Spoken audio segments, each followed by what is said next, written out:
Hello and welcome to Business Advantage, where we focus on one business per episode that has the potential to give you the advantage. I'm public speaking coach Milo Shapiro.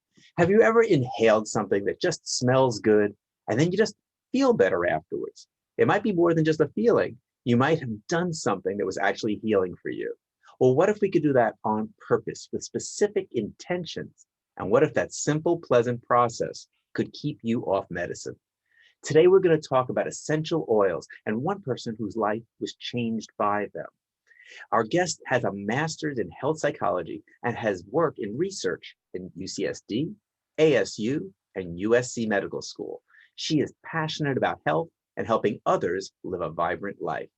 Angela Lappin, welcome to Business Advantage, and thanks so much for being with us today. Thanks for having me.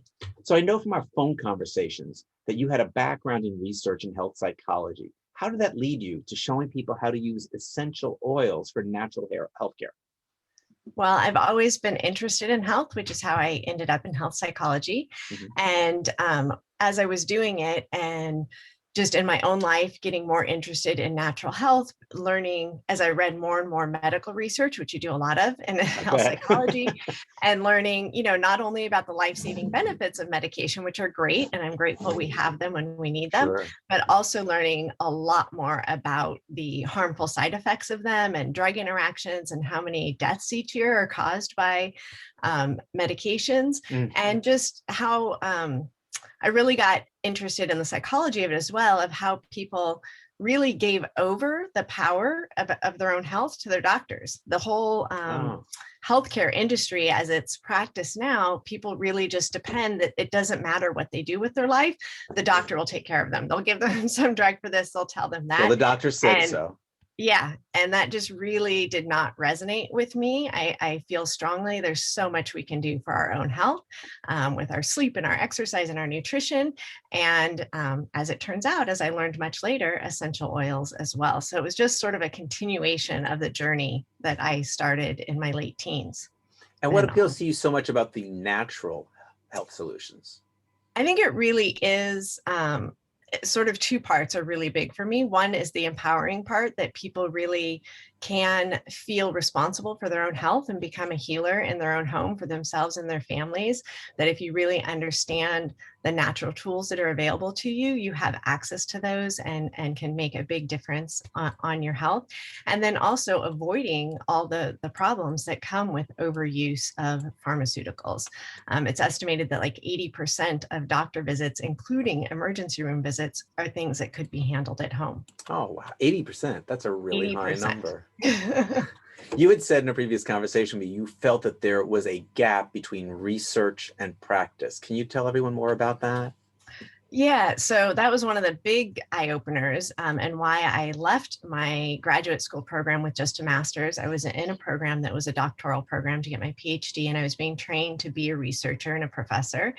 But what I learned in all the research that I did over the years was there is this huge gap. The standard just accepted gap between research and practice is like 20 years. So researchers will discover these things that work really 20 well. 20 years before we get the benefits? Before it's put into practice. I mean, if you think about it, doctors, they go to medical school, they learn what's known then, and then they're busy practicing. I mean, as it is, they don't have enough time to see their patients. When are they supposed to keep up on all the research? And the researchers, what I really didn't like is they're interested in research for research sake a lot of times, and they don't personally get involved in making sure that it gets put into practice. So there's just this huge gap. And then when I learned about essential oils, I learned it was the same there. I knew, despite, decades at that point of being interested in natural health and pursuing different things in that area, I had not done anything with essential oils. And when I started researching them, I found out that there was 20, 30 years of research on essential oils, but it wasn't out there in the mainstream. So I'm just really motivated to educate people and let people know that this is a really effective tool that has been well researched, that's available. And when you discovered them, it made a difference. How did you discover them, and what were some of your earliest experiences? Yeah, so it's funny. I always say, we only have so much bandwidth. So I've been interested in natural stuff for a long time, but it was more along the lines of nutrition and exercise and sleep and stress management and meditation, doing different things. And I had heard of essential oils, but I just hadn't had the bandwidth to take on anything else until we were having some specific issues in my family. One of my children was having some anxiety issues that we didn't even identify as anxiety at that point. It's just at like 7, 8 years old, constant breakdowns, like inability to handle any sort of transition, change in expectations, that kind of stuff. And it was really affecting the whole family. My husband was avoiding it, and an older sibling was saying, like, I love her, but keep her away from me. I don't like her right now. Like, it was really disruptive. And a good friend of mine had told me about essential oils she had been using for over a decade. I had known her using them all this time and had just never been interested, or again, hadn't had the attention span for it. But she said, you have to come learn. I think they'll really help. And 3 days into using them, it was a complete turnaround. 3 days after that kind of behavior difference. Like that was an amazing change. Yeah. I mean, that isn't always what happens, but 3 days and it never went back. It was lifelong. And then similar experiences within that first month. I had been on allergy pills for years, 8 months out of the year. Haven't used an allergy pill since starting this. My husband for heartburn. My oldest kid had little warts on his hands and he was a teenager, so super self-conscious. We had gone to the doctor every few weeks for months to get them treated. They wouldn't go away. 2 weeks with essential oils, they were gone. Never came back. Was that topical or was that inhaling? That was topical. Wow. So literally. So it gets the question of how do we use these essential oils? Within 6 weeks of using them, we had like 4 things that were dramatic changes in our life. Oh my gosh. So I hadn't even known about topical. I tend to think of essential oils as an inhaling thing. How do we use them and which ones do you recommend? Yeah, so there's actually 3 ways you can use them. So aromatically would be like inhaling it, just putting it in your hands and breathing it in, or you can have a diffuser that disperses it into the air. Topically, you mix the essential oil with a carrier oil. It can be anything. I usually use fractionated coconut oil, but to apply it topically on your skin. And then you also can take them internally for some essential oils, not all essential oils. I did know that. Can be taken internally. And with that, you just add them to your water glass, or I do a lot in a shot glass of water. You can put them in a little vegetable capsule, or even there's some that I just drop directly under my tongue. And this is one of the reasons, because you have to know which ones are safe and which ones aren't, that someone should be coming to you and not just picking up something at the market and saying glug, glug, glug. Right. And in fact, I only work with doTERRA essential oils. And I always tell people, I don't say doTERRA essential oils are the only oils I would take internally or trust because I sell them and because I help people use them.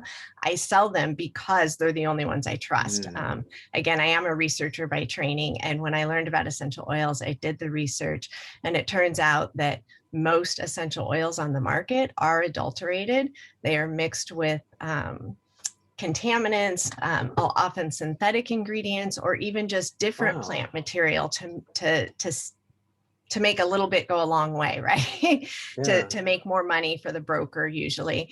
And so doTERRA came along and they cut out the broker, cut out the middleman. We work directly with our harvesters and farmers and distillers and pay a fair wage. And we test every single liter of oil to make sure that it is pure. We test it in-house and by an independent third party.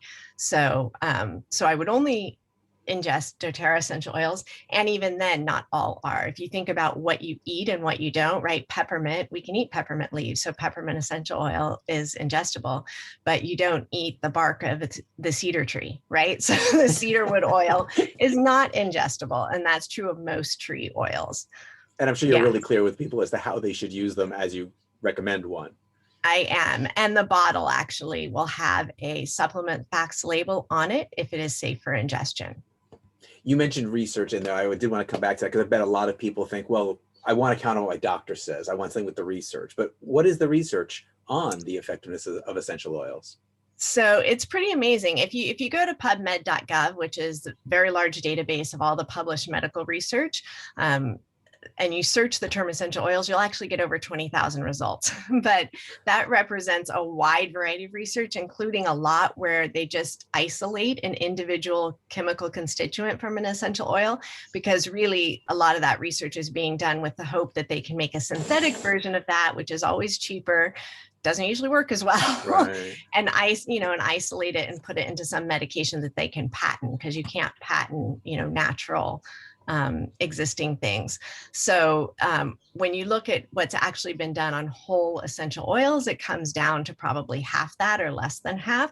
And only a few hundred of those have actually been done what's called clinical research, like actually being done as the whole oil in humans as they interact in the real world. But the research to date is really promising.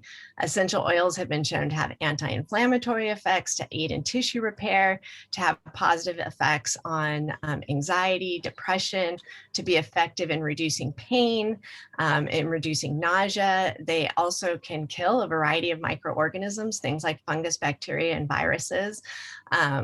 They can help with insomnia. They can support cognitive health, even in those with Alzheimer's and dementia. And they even have anti-cancer effects. And I mean, you can look all that up in PubMed.gov. And then doTERRA is really active in furthering that research. So we conduct our own research as well as work with a lot of universities in conducting research on essential oils, and trying to really add to that clinical research of, in the human population, but also working at the micro level of understanding the interactions of the oils at the cellular level, how they bind to receptor sites. So it's really amazing. What's going to come out in the next 10 years will way more than double what's already out there. No idea there was that much research behind it. I thought it was going to be a little bit more, oh yeah, well, people say, and it's known, we have a sense of it. And there's probably a million more questions we could be covered, but I want to end on a big one, which is, how can people get in touch with you if they want to know more about essential oils or working with you? Okay. Quickest way is they can actually call me. So I'm going to put my number out there, 619. That still works? 606-1933, call or text.